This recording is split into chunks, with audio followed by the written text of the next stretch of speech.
Ladies and gentlemen, thank you very much for your time this evening. And on a Friday night, we often tend to have lots of other things that we'd like to do, conversations we'd like to have, places we'd like to be. So we certainly do not take your time for granted this evening on the 7th of February. We're here tonight to explore a fairly straightforward argument, right? It's an argument we've heard many times, especially from African governments, that credit ratings agencies, they keep saying, they're biased against us.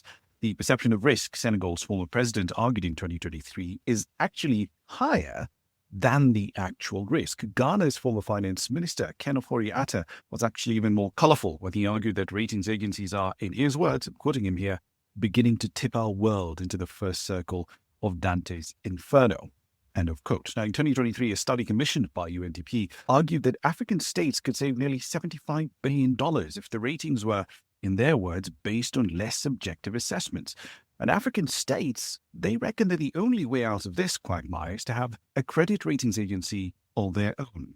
But let's keep this in mind. African states have chosen to not fully fund the African Union themselves. So if they want to set up an entirely new agency, where will the capital for this new CRA actually come from?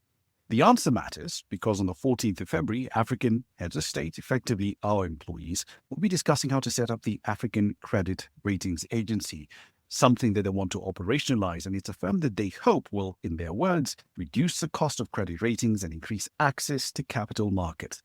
But will it actually do that? Or is this just another white elephant project?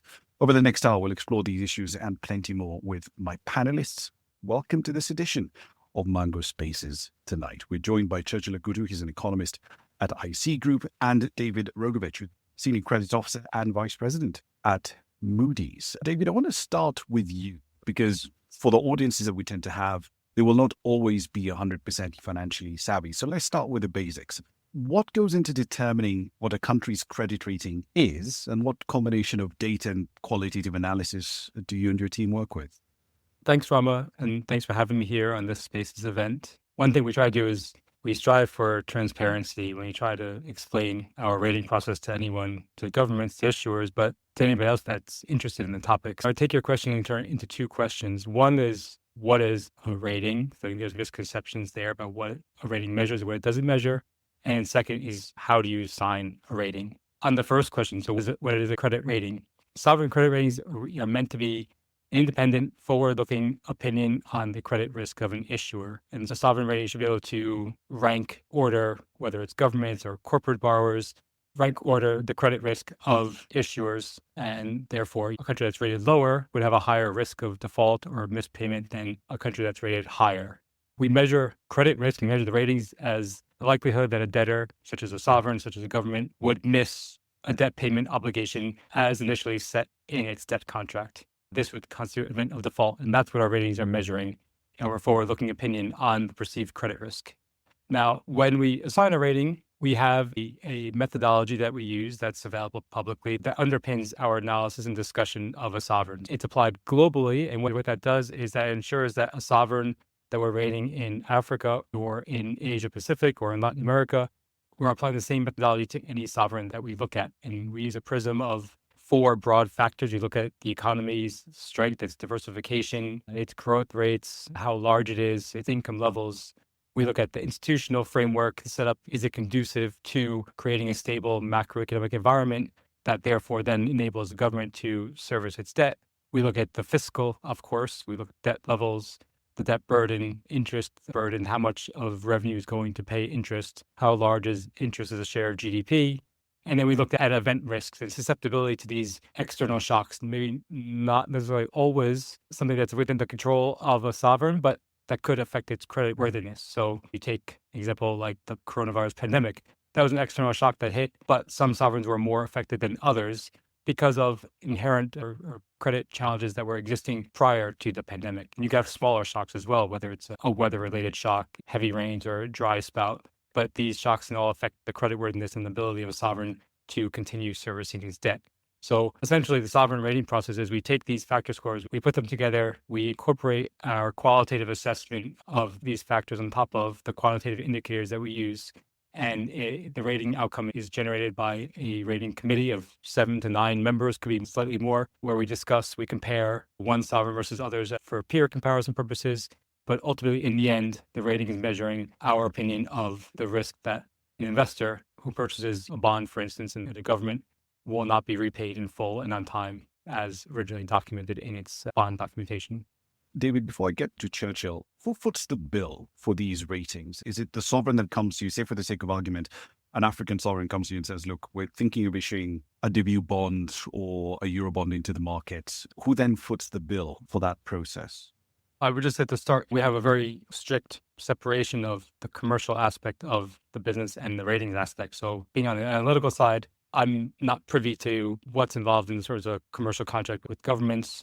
We rate both sovereigns on a solicited basis when they come to us and ask for a rating, and on an unsolicited basis where we determine that there's a market interest. Let's say if there's a Eurobond issued that we think the market would benefit from having our view on the credit risk associated with the issuer, we would assign a rating on an unsolicited basis at that point. Even then, you can still have engagement with governments. That's separate from whether the rating is requested by an issuer or not. But we would rate both sovereigns, whether there's been requested or not in certain cases where we think that there's, again, an interest in the market to have our view. In most cases, that means that there's a Eurobond. In other cases, it could mean that we need a rating for other rating activity in the country. If we rate the banks, for instance, in a country, we need to have a sovereign rating as an input there.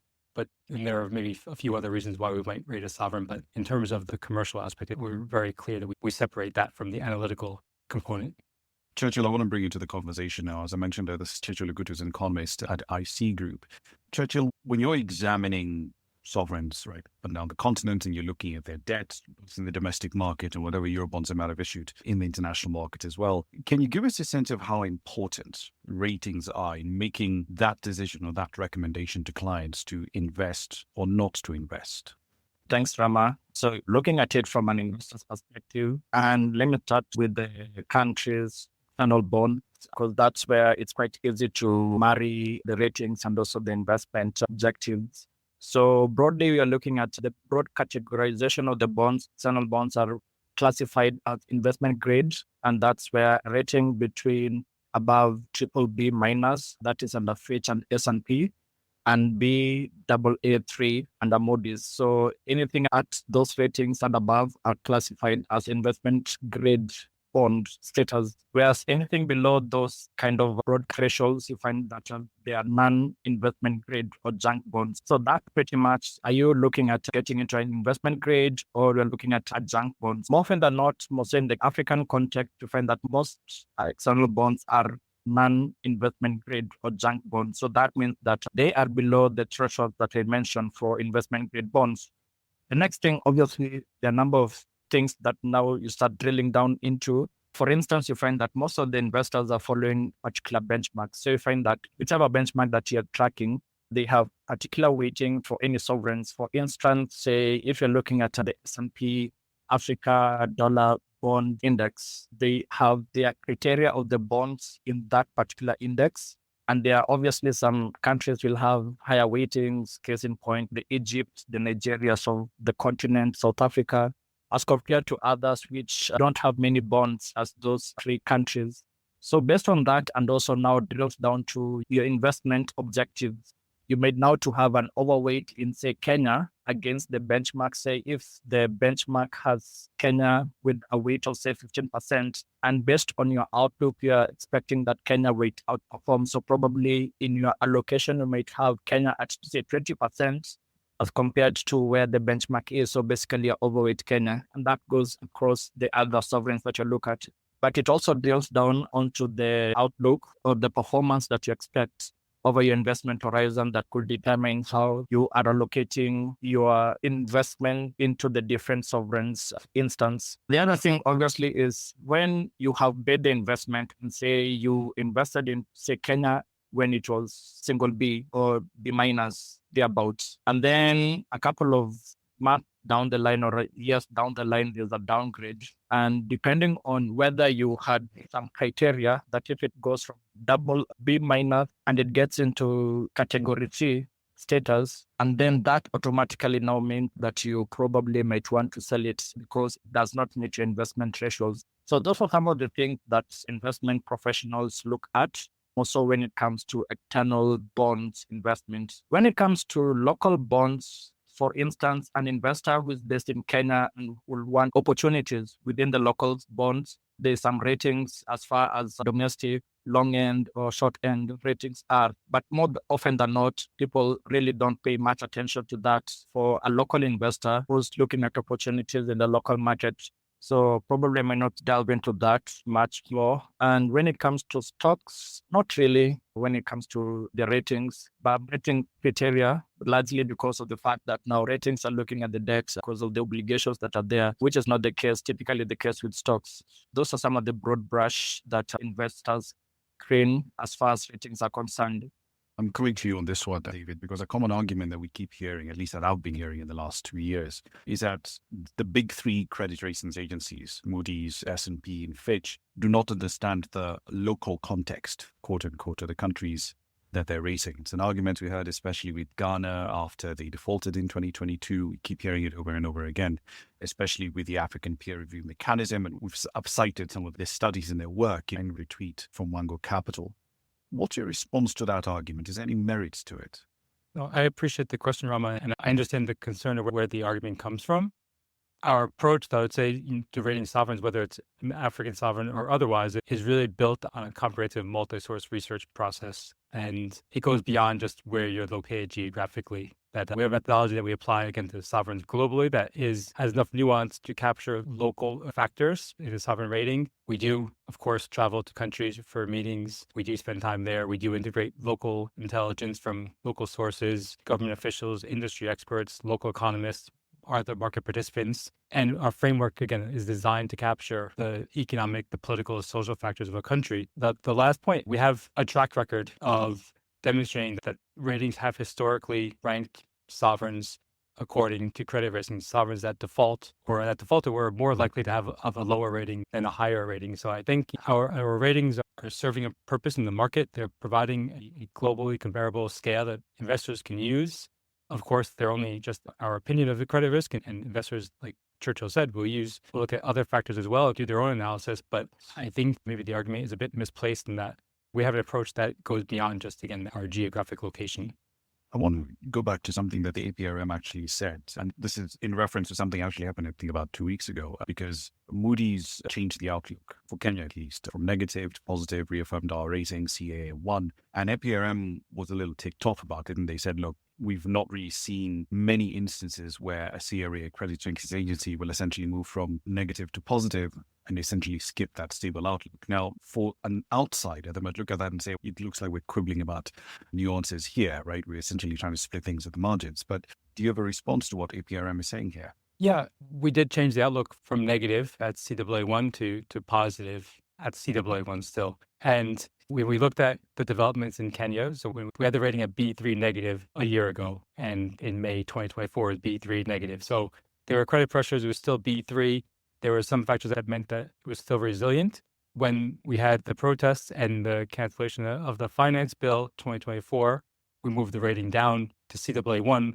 At that time, the rationale was that there was a risk that the ability to formulate policy that would be conducive or be consistent with what the IMF, World Bank, and other multilaterals may require to continue to provide funding to the government may not be there anymore. And that was one thing that had really, I'd say, separated Kenya from a lot of other sovereigns that over the past 4 years, up until that point, we had seen the government, you can argue that whether the policies were misplaced or not, but they had taken steps that many other governments did not take. Fuel subsidy that you've seen countries struggle with all over the world.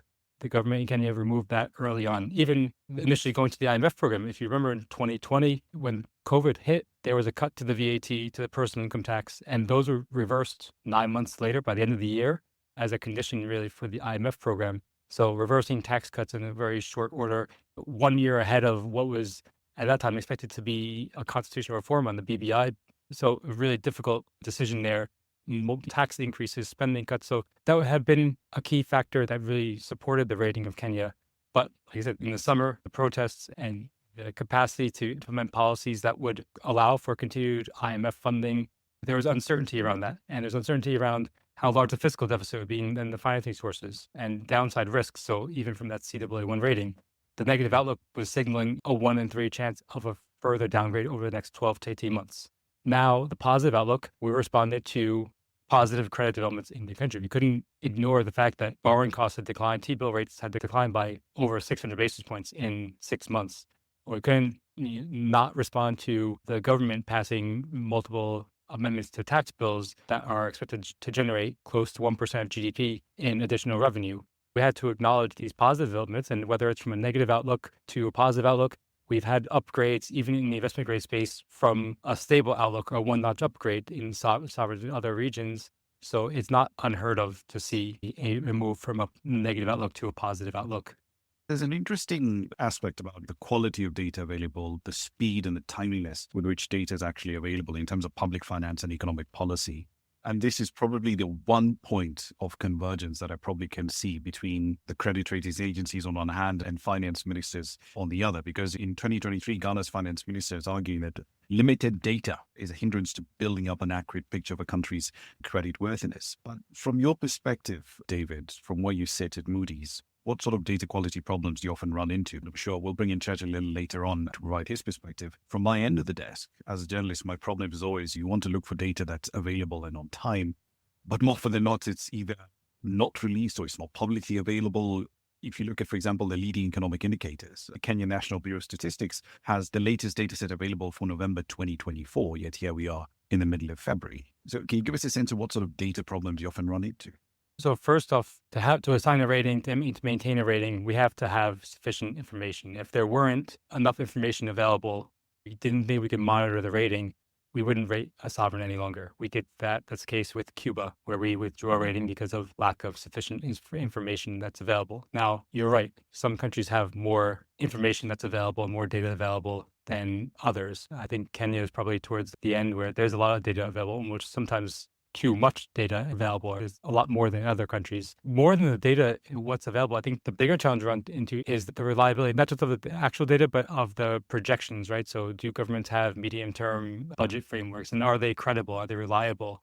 That is where I think you come into more challenges, but clearly, the more data that's available, the more transparency there is, the better. I think that would help all sides. Again, to go back, if we don't have sufficient information or sufficient data available, we wouldn't assign or we wouldn't maintain a rating.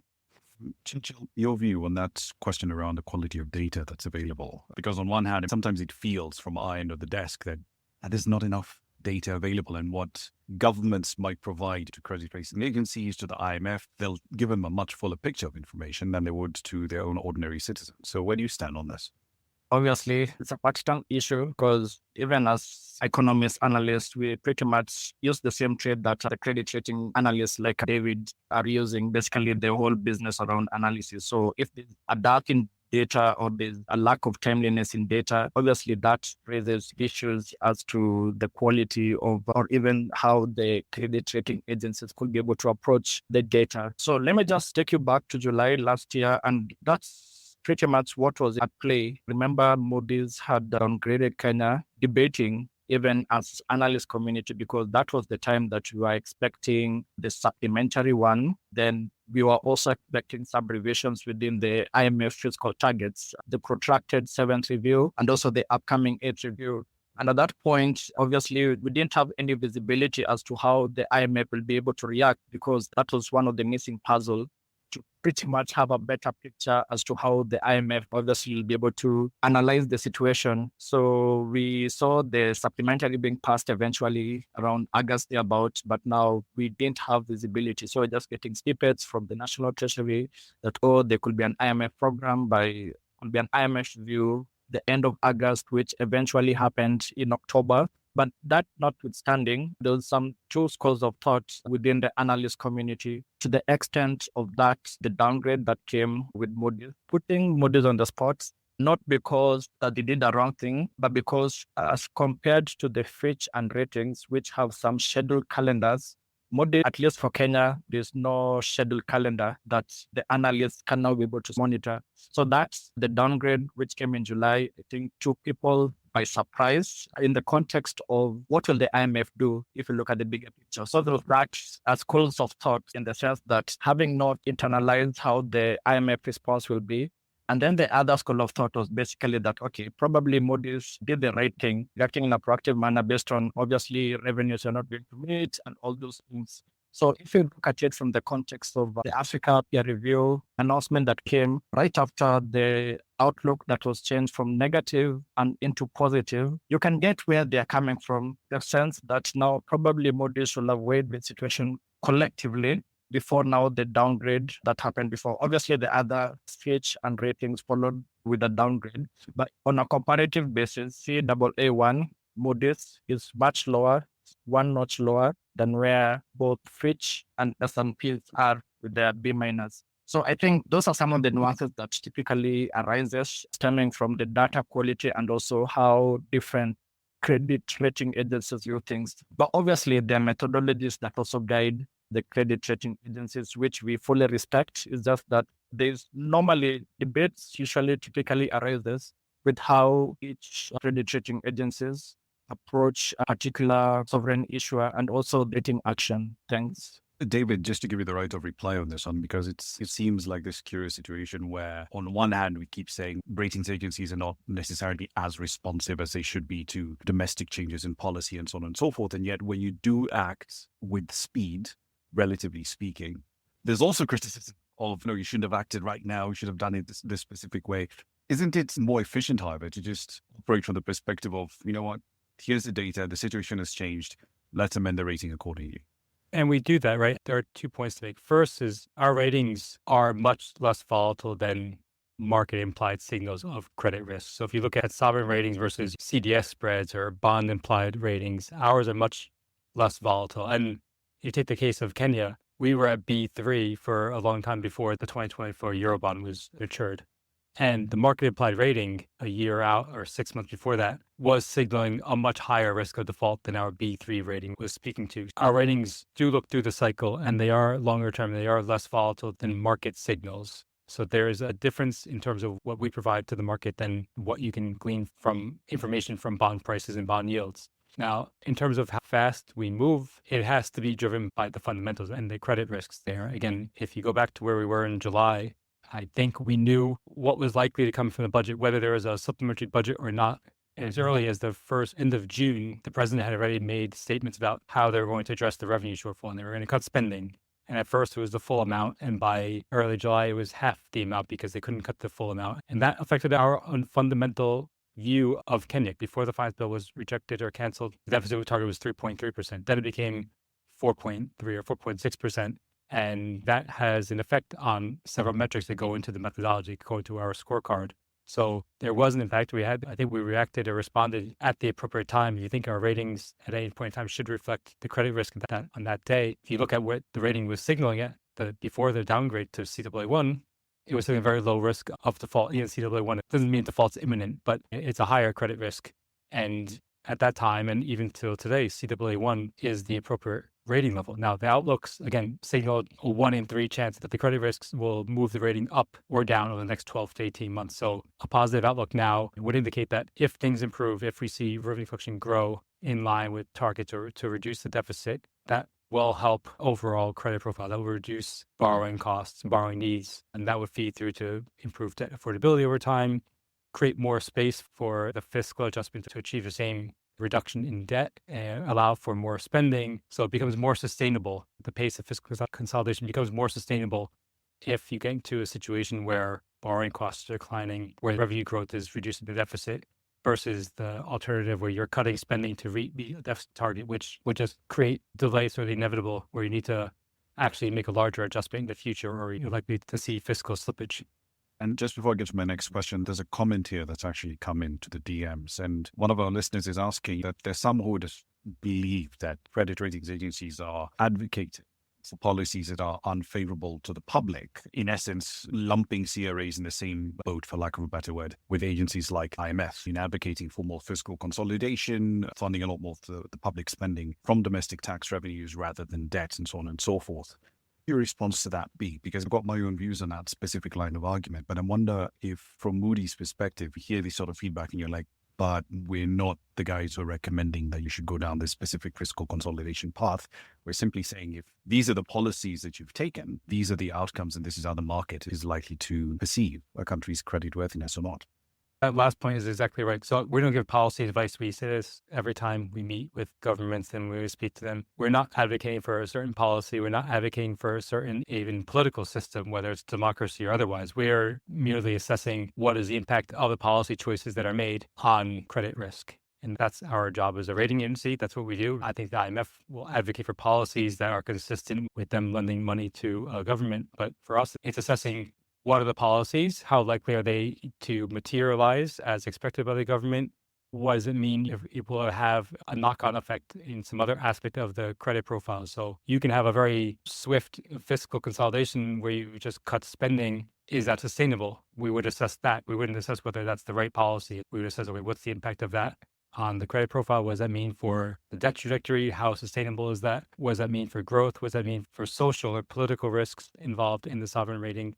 Maybe just to take the question one step further, we get this a lot that our ratings are too low or African sovereigns are defaulting because we rate them so lowly. And here, I think there's a few points that I think that argument really confuses causality with correlation, right? The criticism that if we didn't downgrade a sovereign, they wouldn't default.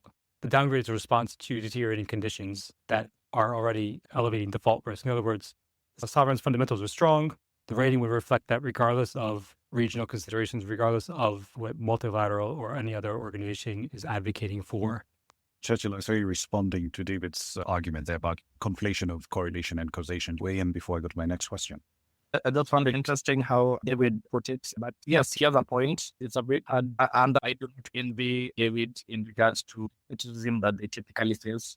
But you kind of get where they're coming from in the sense that they have to give some signaling, because I've seen them methodologies around how Moody's come to a rating. And it's not just the fiscal strength, that which is pretty much observable. Anyone just looking at the numbers pretty much can be able to observe that. But it goes into some issues such as institutional strength, governance, and political risk, which has some sway as to the capability eventually as to whether the sovereign issuer cannot be able to pay. David is my friend. A number of times he asked me some questions. I'm like, how big David think about it? But basically just to have a better understanding of Kenyan institutions, for instance, which typically as analysts, we are just focused on the numbers as opposed to other factors. Yes, as far as the criticism that they normally says, you can pretty much get the frustrations of credit rating agencies, because they have to give their signals. But at some point, the analysts or even the sovereigns themselves are not able to create the kind of signals that are sort of red flags that are being flashed by the rating agencies. Thanks.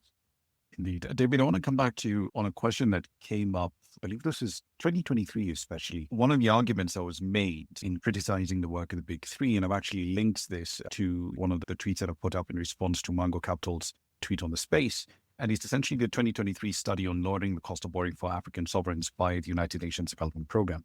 And one of the things they point out in that study is that, and I'm quoting them here, fear of sovereign rating downgrading led to limited interest in a debt relief initiative that was available to sovereigns around the time of the COVID-19 pandemic.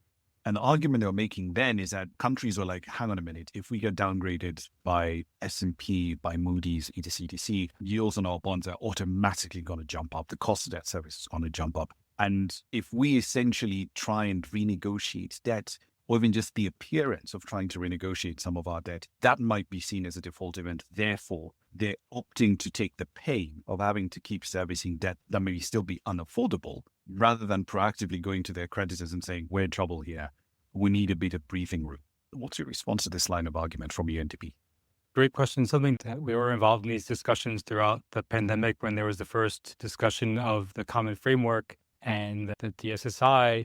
Clearly, DSSI, when they signed up for that didn't involve private creditors. It involved multilateral, bilateral creditors, but it was non-commercial creditors. And our ratings speak to the risk of non-payment to private creditors. DSSI didn't trigger any rating actions. When a sovereign signed up to DSSI, it didn't trigger any rating actions. When a sovereign entered the common framework, it was much more likely that would involve some sort of haircut or involvement of private creditors. And in those cases, you would have seen a rating action because, again, our ratings speak to that very specific meaning, and it's focused on a very specific thing, which is if you're an investor, are you likely to get repaid in full and in time? So if a sovereign does ask to proactively restructure their debt, that clearly will have rating implications.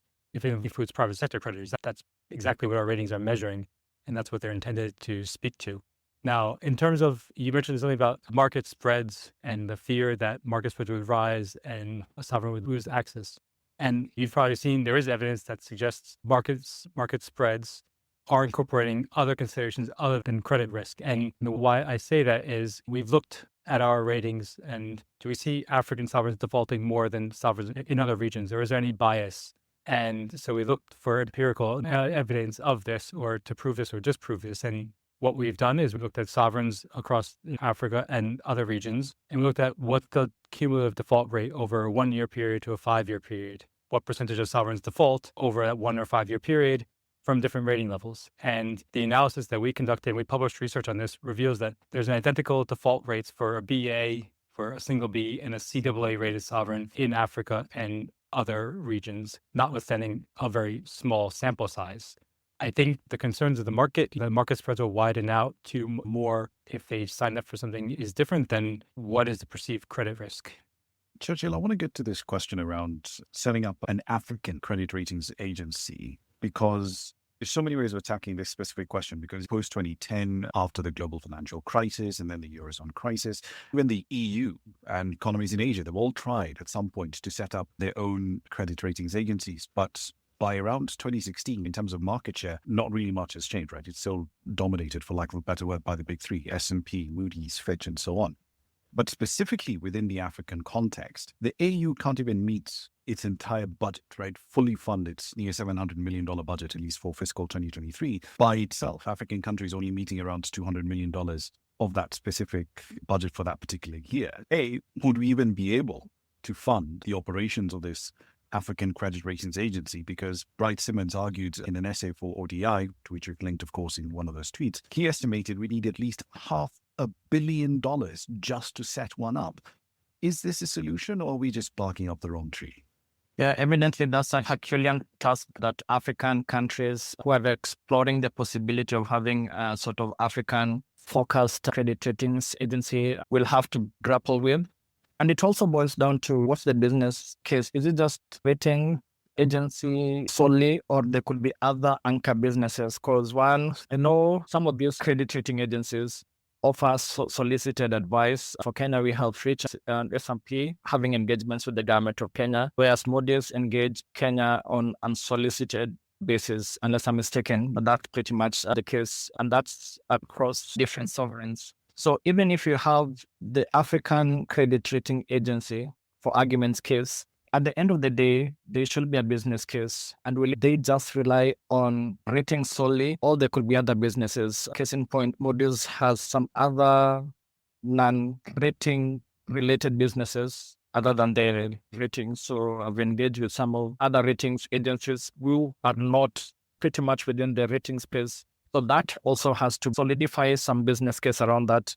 And obviously, what will be the end game, or what will be the ultimate purpose? Because I'm considering, as you've correctly pointed out, that the initial costs are quite steep, $500 million thereabouts, and yet they're not even able to fund the budget for African Union. So it will now boil down to, there could be some discriminatory in the sense that there could be some other richer African countries whereby might have some outsized capital towards that. And obviously, from a quote-unquote selfish perspective, they will be deemed favorably if I'm looking at it from that angle. Obviously, it may not be the case, but that could be one of the downsides that we might be facing in terms of the richer countries, or how it is funded having an outsized influence into how the ratings of those particular countries will be in the future. So it's quite a Herculean task, as I'm saying. I know there are a number of smaller rating agencies even currently operating. I know one from West Africa, looking at also Kenyan market, and others before that. But now this kind of an Africa Credit Ratings Agency obviously seems to be fronted, at least to be an alternative to the big three credit rating agencies. But I think there are some downside risks towards setting it up as compared to the benefit that will accrue. Because ultimately, what will be the overriding benefit? Is it just to ensure that African sovereigns are highly rated, or what is the end game? More needs to be done around that. But at the moment, I haven't seen some opening that could now be able to warrant Africa-focused credit rating agency. Indeed. I want to bring in the views of, and this is an asset that again has been listed in one of the links that I put up in that tweet. Mishek Mutize is a postdoc researcher at the University of Cape Town. He's affiliated with the African Union as a lead expert on credit ratings. And what he essentially was arguing was the way that this would be set up, he prefers if it's set up as a specialized agency, Africa Risk Capacity or the African Export-Import Bank. And then you could have a diverse class of shareholders. African governments could own it directly, or you could have multilateral finance institutions and national financial institutions buying stakes, right, into this credit ratings agency. And then it would adopt a sort of issue pay business model. And one of the things that he said was an interesting market opportunity is the fact that 22 African countries still don't have a credit ratings from any of the big three, so Fitch, Moody's, S&P. And there's value, he says, in offering ratings to countries that cannot afford the cost of maintaining a rating from any of the big three. What's your view of his argument there, Churchill? He has a legitimate argument in the sense, I didn't even know that there are 22 countries that for one reason or another, they don't have a credit rating. I believe the fact that the countries that have a credit rating are those countries that either have been in the market before or have a potential of going into the market. For the 22 countries that for one reason or another do not have a credit rating agency, probably David might chime in. I think they don't have that market access in the first place that could warrant even unsolicited rating agencies, because for an issuer to go to the market, there's obviously some engagement with the rating agencies, at least for the investors to be able to have a pulse of what's the credit worthiness of these countries. So if the angle for setting up an Africa credit rating agency is not to be able to go to the market, I think they need to review it a different way, because that will be capturing a market that potentially the business model may not even make sense if that is the sole reason of setting it up. But obviously, if it's now to have the other countries that already have a rating agencies also slowly being onboarded into that as an alternative, probably there's a business case over there. But just targeting the peripheral countries, I don't think it might have more business case, but that's just my view.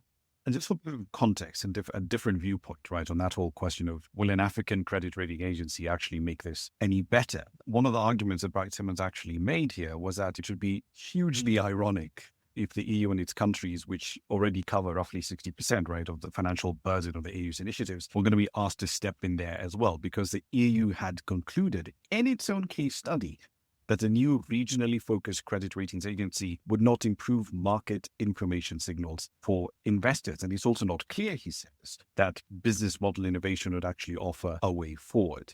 So the whole essay is actually quite interesting. It's definitely worth reading. It's one of the things that we've actually linked to in response to the Wango Capital tweet. Gentlemen, we're getting into the final stage of this conversation. And next week, African heads of state are going to be meeting in Addis Ababa and operationalizing this African credit ratings agency. I think is going to be one of the things that we'll talk about in some detail. But what would your final argument be, right, to individuals who've spent the last hour here with us or who might be listening to this in the future around this question of ratings? Are they fair? Are they not fair? How should we approach this argument? Because questions around the cost of debt and the cost of debt service are not going away in Africa. David, you can start, and then Churchill, you can follow up. Thanks for giving this opportunity. I think, again, if we separate what ratings are versus maybe what people view ratings as, they're very focused on one thing, right? And they're meant to give an independent, objective analysis of the credit risk, whether it's on a solicited or unsolicited basis. And it is serving a need for, I'd say, the global market, where you have a consistent scale. Ratings help to increase access to funding for countries, for sovereigns, when they have that level of information and a rating assigned by a global rating agency. It gives investors confidence, whatever rating level that is, that it does increase financing options for a sovereign. If we think about the public interest considerations, we think about the objective independent analysis that goes into a ratings. There's a role for ratings to play for a global market audience. It's not meant to drive policy decisions or policy choices by governments, but it's merely there to assess and analyze what the implications are for investors interested in investing in a country. Churchill, your final word? I think ratings is one of the criteria that could drive where the country's issues are trading at. So that's just one of the main metrics that people keep an eye on. Case in point, I've seen a number of African countries going back to the market last year, and the way they are trading, there's lots of noise. You just look at it from a ratings perspective only. So Nigeria went to the market December. That was 2 weeks after South Africa went to the market, but it got there at around over 10% yield, which was quite expensive. Egypt went back to the market last week, but it settled this week at below 10%, pretty much similar rating. So how do you marry the two? Similar ratings, but you could expect that Egypt could have gotten it at a similar yield as where Nigeria got. So there are a number of things that investors filter through to any potential issuance. So ratings is just one of them. Various nuances coming into play. There's plenty, of course, a lot more nuance that comes into this, a conversation of this sort. Because countries can have similar ratings, peer countries, relatively economies of roughly the same size, but you then start looking at things like where the tax revenues come from, how are government operations funded, what are their debt service to tax ratios, and the picture can be completely different from one country to the next. And that essentially, I believe, is what happened in the Nigeria and Egypt case. One last note for our listeners on this particular topic. Pay attention to what's going to happen on the 14th of February. There will be a side event at the 38th Heads of State Summit at the African Union in Addis Ababa. It should be early in the morning East African time, so roughly 4:30 GMT is when it's going to start. Presidents will be trying to figure out to harness, quote unquote, the political will and collective commitment to set up the African Credit Ratings Agency. They're going to be looking at the progress made in the ongoing technical work to set up this entity. And they're going to try and figure out how they're going to make partnerships with development partners, international financial institutions to make this a reality. Will they succeed? Will they not? How will it change your life as a taxpayer, wherever you're listening from? Those are questions to keep a very close eye on the 14th of February. My thanks to my panelists today, Churchill Gutu, an economist at IC Group, and David Rogovich, of course, Vice President and a Senior Credit Officer at Moody's. And of course, our thanks to the Mango Capital team for hosting us today. Thank you very much for your time and attention. Have a lovely Friday.